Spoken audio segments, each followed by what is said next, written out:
Tes.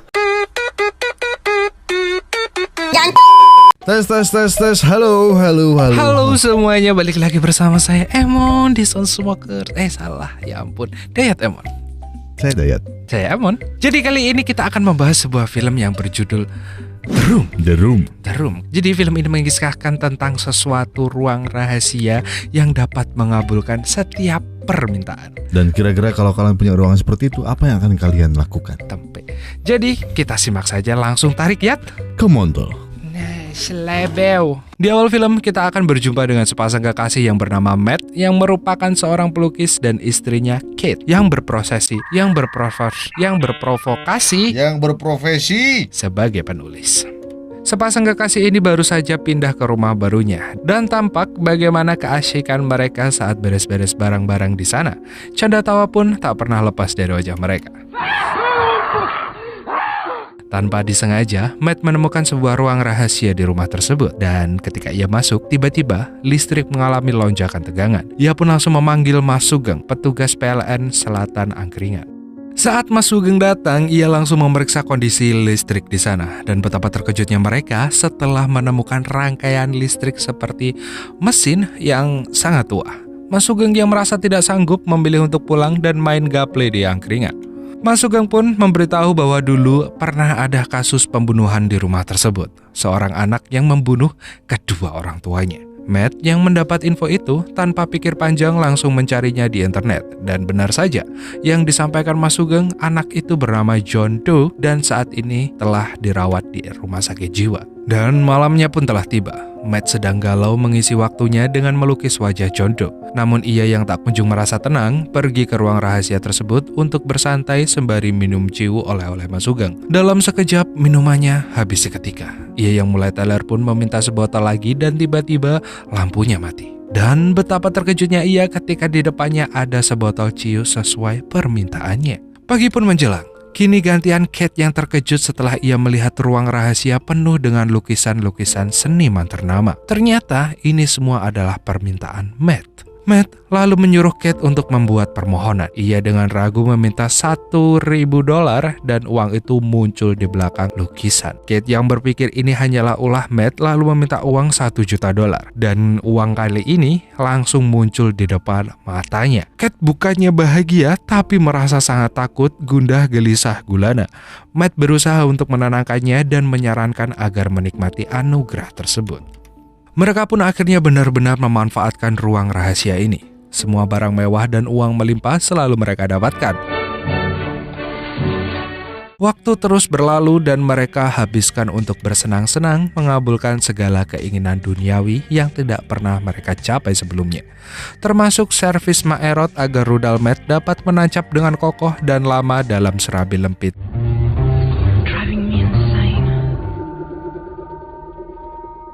Hingga suatu hari, Kate merasa sangat bosan karena segala keinginan duniawi mereka telah tercapai. Sebagai suami yang baik hati, rajin menabung dan tidak sombong, Matt mencoba menghibur istrinya. Ternyata, Matt telah menyiapkan sebuah ruang bayi untuk mengisi kekosongan mereka. Namun, bukannya bahagia, Kate justru merasa tersindir karena sebelumnya ia telah 2 kali keguguran. Matt yang merasa bersalah pun pergi keluar sejenak untuk mencari angin. Dan setelah anginnya ketemu, ia masuk lagi menemui Kate. Tak disangka, Kate telah menggendong bayi laki-laki yang dimintanya dari ruang rahasia. Sontak saja, Matt yang takut akan segala resiko menyuruh Kate untuk memulangkan bayi itu ke ruang rahasia. Dan saat di ruang rahasia, mereka berdua merasa tidak tega untuk menghilangkan bayi seimut aku. Mereka pun memutuskan merawat dan memberi nama bayi ini Shane.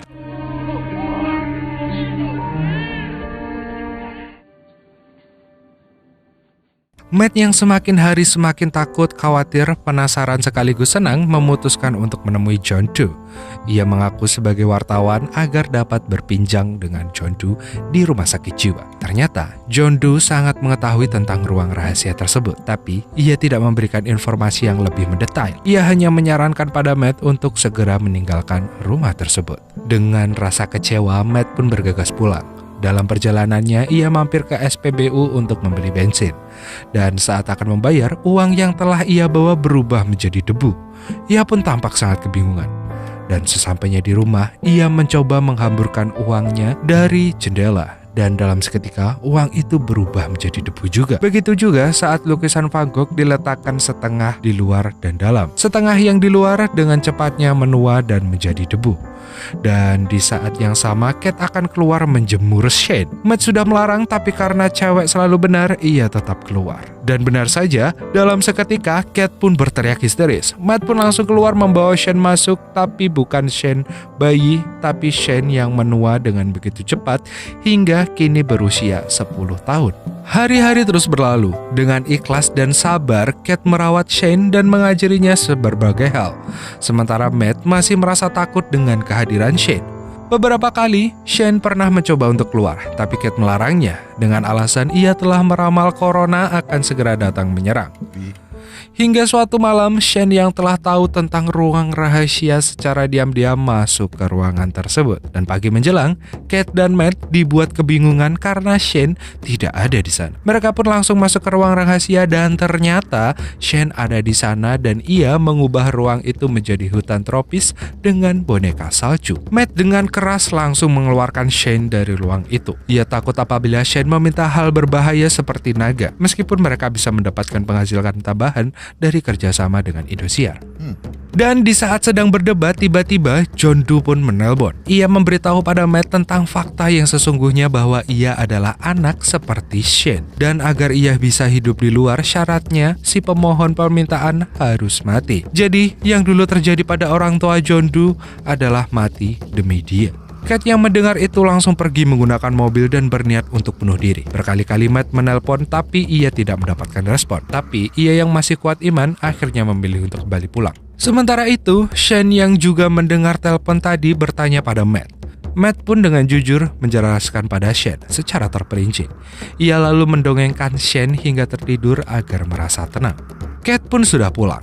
Matt yang begitu khawatir langsung menjumpai dan menghiburnya dengan sangat semaksimal mungkin dengan rudal hasil dari Maerot. Mereka bercocok tanam dengan begitu syahdu. Tapi tanpa mereka sadari, Shane pun mengintip mereka. Dan pagi pun menjelang, Matt dan Kate dikejutkan dengan Shane yang telah dewasa. Ia yang merasa cemburu dengan Matt langsung berusaha membunuhnya dengan sebuah pistol. Perkelahian pun terjadi dengan sama kuatnya. Kate yang berusaha melerai tanpa sengaja terdorong hingga jatuh dan pingsan. Kate baru saja tersadar dari pingsannya. Matt berkata bahwa Shane telah mati setelah ia menebaknya dalam perkelahian tadi. Hati Kate pun merasa sangat hancur dan terpukul. Saat sedang makan, Kate curiga dengan gerak-gerik Matt. Apalagi setelah makan, Matt langsung menjalankan program tanam paksa. Ternyata itu adalah Shane yang menyamar dan mereka hidup di ruang rahasia. Matt yang sesungguhnya baru saja masuk ke ruang rahasia dan berjumpa dengan Matt yang palsu. Meski sempat kebingungan, Kate dengan tepat mendorong Shane hingga terjatuh dan berubah wujud menjadi aslinya. Upaya mereka kabur ternyata tidaklah mudah karena Shane telah membuatnya seperti labirin. Beruntung, Matt dan Kate tidak kehabisan akal. Mereka membuat replikasi diri untuk mengelabui Shane. Shane terus mengejar mereka hingga ke dunia nyata. Matt pun memancingnya untuk pergi keluar dan Kate langsung mengunci pintu. Dan dalam sekejap, Shane menua dan berubah menjadi debu. 1 bulan berlalu, tampak Matt sedang menuju ke sebuah motel. Ia terus mengetuk pintu tapi tak kunjung terbuka. Dan sementara itu, di dalam, Kate sedang melongo melihat tes pack yang menandakan positif. Padahal sebelumnya ia selalu gagal saat misil Matt tertancap. Dan film diakhiri dengan lampu yang tiba-tiba berkedip beberapa kali, yang menandakan bahwa ia masih ada di dalam ruang rahasia. Dan for your info, dikabarkan kini Shane telah menjadi bintang bokep untuk genre stepmom. Dan filmnya pun berakhir. Oke, dengan kabar terakhir Shane yang ternyata menjadi bintang bokep untuk genre stepmom, kayaknya sudah cukup mengakhiri film ini. Dan juga kayaknya saya punya alasan yang cukup kuat untuk meninju dadanya Rohim. Iya. Rohim punya masalah apa di luar? Banyak sih orangnya masalahnya. Ya udahlah. Tapi memang filmnya anjing sih. Tuh kan?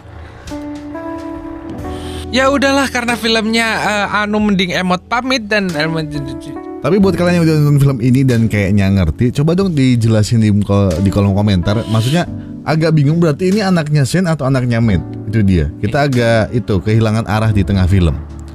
Dan kebetulan tetangga sebelah lagi masang plafon baru, dan mau nggak mau kita juga harus record. Jadi kayaknya di sini saya Dayat undur diri. Dan emang undur-undur tetangga baru asuh. Dan sampai jumpa di video kita berikutnya. Cuman mana ayo. Iya sih, tapi bapaknya OKB banget ya. Dan sampai jumpa, dadah.